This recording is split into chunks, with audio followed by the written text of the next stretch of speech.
நமஸ்காரம். பாடல் ராம் ராம். பிறந்ததில் இன்று 13வது எபிசோட். உங்களை வரவேற்கிறோம். ஸ்ரீராம ராம ராமேதி ரமே ராமே மனோரமே சகஸ்ரநாம தத்துல்யம் ராமநாமவரானனே. பரமசிவன்கிட்ட பார்வதி கேக்குறா, இவ்வளோ பெரிய நாமமெல்லாம் எல்லாம் நீங்க விஷ்ணு சஹஸ்ரநாமம் பூரா சொல்றீங்களே, இத்தனையும் சொல்ல முடியுமா எல்லாராலையும்? கேனோபாயேன லகுனா விஷ்ணோர் நாம சகஸ்ரதம் பண்டிதே பண்டிதே நித்யம். இப்படி டெய்லி வாழால இத்தனை படிக்க முடியுமா? இதுக்கு ஏதாவது ஒரு சொல்யூஷன் கொடுங்களேன் அப்படின்னு கேக்குறப்போ, ஸ்ரீராம ராம ராமேத்தின்னு ஒரே இந்த ராமனோட ஒரு நாமத்தை சொல்லிட்டு இருந்தாலே போதும், சகஸ்ரநாம தத்துல்யம் வந்து சேரும் அப்படின்னு பரமசிவன் பார்வதிக்கு அற்புதமான ராமநாமத்தை சொல்லி ராமர் பாட்டோட இன்று தொடங்கலாம்.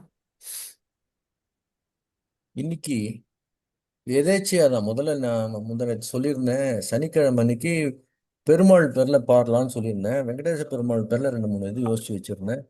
கிருஷ்ணர் பேர்ல எல்லாம் எழுதியிருக்கிறேன்ட்டு முதல்ல ஒரு விருத்தம் நீங்க சொல்லுவேன் இல்லையோ, விருத்தம் சொல்லிட்டு பாடலான்ட்டு அந்த மாதிரி விருத்தம் ஏதாவது பாடலாமான்னு யோசிக்கும் போது பார்த்தா, இந்த ராமருக்கு நம்ம அயோத்தியில கோயில் கட்டின போது நான் ஒரு விருத்தம் ஒன்று எழுதினேன்.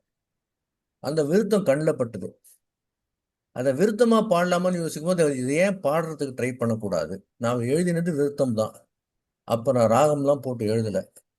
திடீர்னு என்னோட குருநாதர்களை ஒருத்தன மெல்லிசை மன்னர் எம்.எஸ். விஸ்வநாதன் ஞாபகம் வந்தது. அவர்கிட்ட ஏதாவது கிறுக்கி கையில் நீட்டினா அதை வச்சு பாடிவிடுவாராம். ஸோ அவர் பாடுறாரு, நம்ம எம்.எஸ். விஸ்வநாதனையே சொல்லிட்டு இருக்கோமே, நம்மளால பாட முடியாதான்னு யோசிச்சு கார்த்தால அந்த விருத்தத்தை எடுத்து வெளியில வச்சேன். திரு திருன்னு முடிச்சுட்டு இருந்தேன் கொஞ்ச நேரம். டக்குன்னு அந்த சில ராகத்துக்கு வைஷ்ணவ ராகம்னு பேர் வைக்கலாம். சில ராகம் சிவனுக்கு உகந்த ராகமா இருக்கும், சிலது வைஷ்ணவாளுக்கு உகந்த ராகமா இருக்கும். முருகன் மட்டும்தான் ரெண்டு பேருக்கு நடுவில் இருக்கிறதுனால இதுலயும் பாடிக்கிறா. அதுலயும் பிலஹரியே எடுத்துக்கோங்க. பிலஹரி பெருமாளோட ராகம். அதுல முருகனுக்கு நல்ல பாட்டெல்லாம் இருக்கு. அந்த மாதிரி ஆரபி ஆரபி பெருமாளுக்கு உண்டான ராகம். எல்லாம் பெரும்பாலான பாட்டு, பெரும்பாலான பாட்டுலாம் பெருமாளோட பாட்டு. ராமருக்கு மேல தியாகராஜ கீர்த்தனைகள் பெரும்பாலும் ஆரபில் தான் இருக்கு. ரொம்ப ஜனரஞ்சகமான ராகம். அதுல இதை ட்ரை பண்ணலாமான்னு யோசிச்சு காரதால எடுத்து வச்சிருக்கேன். இன்னும் நான் பாடலை. எடுத்தேன், மைண்டில் ஒரு பீட் தோணித்து இதை ட்ரை பண்ணி பார்க்கணுன்னா விஷப்பரீட்சை தான். இருந்தாலும் உங்களை வச்சு தான் விஷப்பரீட்சையெல்லாம் பண்ண முடியும். இந்த எபிசோடில் நம்மளை கேட்குற ரசிகர்களுக்கு புதுசாக ஏதாவது ட்ரை பண்ணலான்னு தோணித்து இது இப்போ பாடல் இப்போது பிறந்த கதைன்னு ஒன்று கூட வச்சுக்கலாம். ஆனால் பாட்டு எழுதி கொஞ்ச நாள் ஆயிடுத்து. அதை நான் பாட்டாக எழுதாமல் விருத்தமாக எழுதியிருந்தேன். அதை ட்ரை பண்ணுறேன். ஆரம்பி தான் நம்மளுக்கு எல்லாருக்கும் தெரிஞ்ச விஷயம் தானே. சாதிஞ்சனை இருக்கு, நரசிம்ம மாமாவை நிறைய பாட்டெலாம் இருக்கு. ஏரிக்கரையின் மேலே ரொம்ப பிராபல்யமான பழைய சினிமா பாட்டு இருக்கு. அதெல்லாம் ஆரம்பி ராகம். கனராகம் ரொம்ப பிராச்சீனமான ராகம். அதுல எனக்கு என்ன வரும்னு பார்க்குறேன். ஈஸ்வரோ ரக்ஷத்து, பெருமாள் துணை. நான் வழக்கமா சொல்றேன் ராம் ராம். ஆமா. உம் ர ர ர ர ர ர ர ர ர ர ந ந ந ந ந ந ந த த ர ந ந ந ந ர ந ந ந ந ந ந ந ந ந ந ந ந. ஓரளவு ஆரம்பி மாதிரி இருக்கான்னு தெரியல, இருக்குன்னு நினைக்கிறேன்.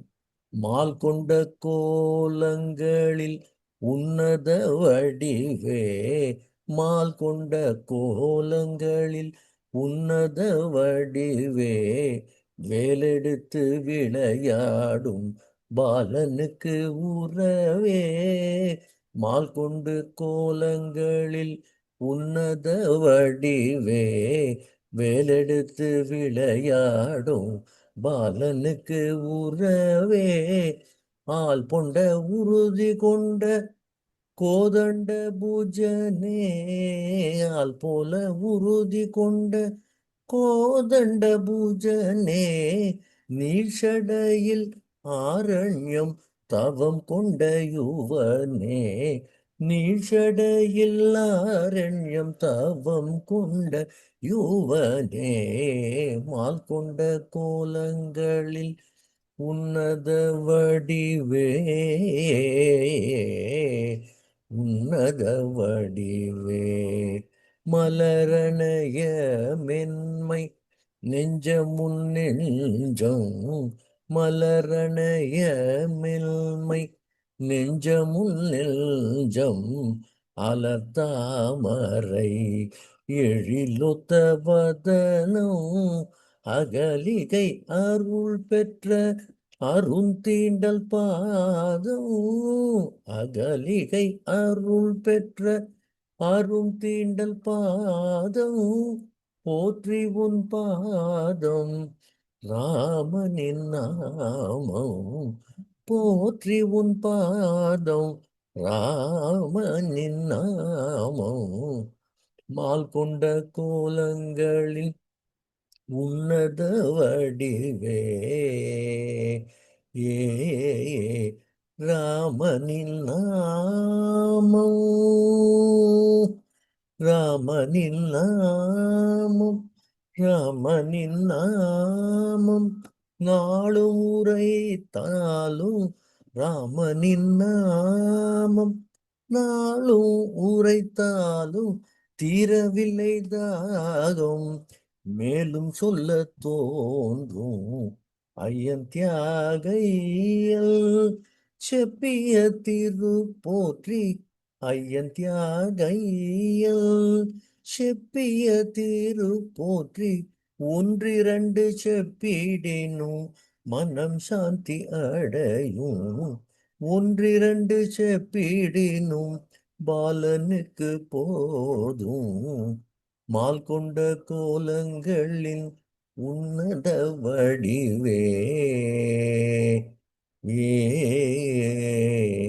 ராம ஜெயம் ராம ஜெயம் ஹனுமந்த ராம ஜெயம் ராம ஜெயம் ராம ஜெயம் ஹனுமந்த ராம ஜெயம் ராம ஜெயம் ராம ஜெயம் ஜெய சீதா ஜெயம் ராம ஜெயம் ராம ஜெயம் சீதா ராம ஜெயம் ராம ஜெயம் ராம ஜெயம் கோசலேந்திர ராம ஜெயம் ராம ஜெயம் ராம ஜெயம் கோசலேந்திர ராம ஜெயம் ராம ஜெயம் ராம ஜெயம் அயோத்தி ஸ்ரீராம ஜெயம் ராம ஜெயம் ராம ஜெயம் அயோத்தி ஸ்ரீ ராம ஜெயம் மால் கொண்ட கோலங்களின் உன்னத வடிவே வேலெடுத்து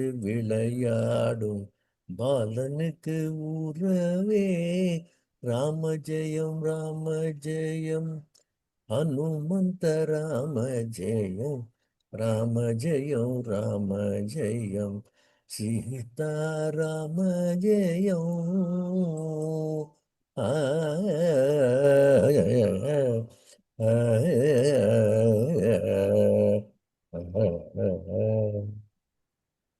சரியா வந்திருக்குன்னு நினைக்கிறேன்.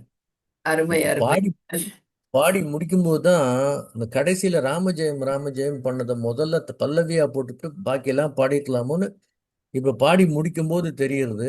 பட் இப்படித்தான் வரணும்னு ஆண்டவன் வேண்டியிருக்காரு. இப்படித்தான் நான் எழுதியிருந்திருக்கேன் இந்த விருத்தத்தை.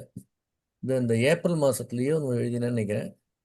அயோத்தி கோயிலுக்கு போக முடியல, அதனால அதை நினைச்சு எழுதின விருத்தம். இதை வெறுமை விருத்தமா எழுதிட்டு இதை எலாங்கேட் பண்ணி பாடிட்டு ஒரு பெருமாள் பாட்டோ ஒரு தியாகராஜ கீர்த்தனையோ பாடணுன்ற ஐடியாவில் தான் எழுதினது. ரொம்ப பெரிய விருத்தமா இருக்குன்னு சரி பார்த்தேன், பாடிட்டேன். பாட்டு சரியா வந்திருக்குன்னு நினைக்கிறேன். ஐம் அருமை, நாட் ஷூர். அருமை, அருமை. அஞ்சனா அவ்வளவுதான். கர்ப்ப சம்பூதம் குமாரம் பிரம்மச்சாரிணம் துஷ்ட கிரக நிவாசாய ஹனுமந்தம் உபாஸ்மகே. ஹனுமன் அங்கேயே வந்துடுறார். ராம் ராம்னு நீங்க சொல்றப்பே ஹனுமன் வந்துடுறார். நன்றி. ராம்.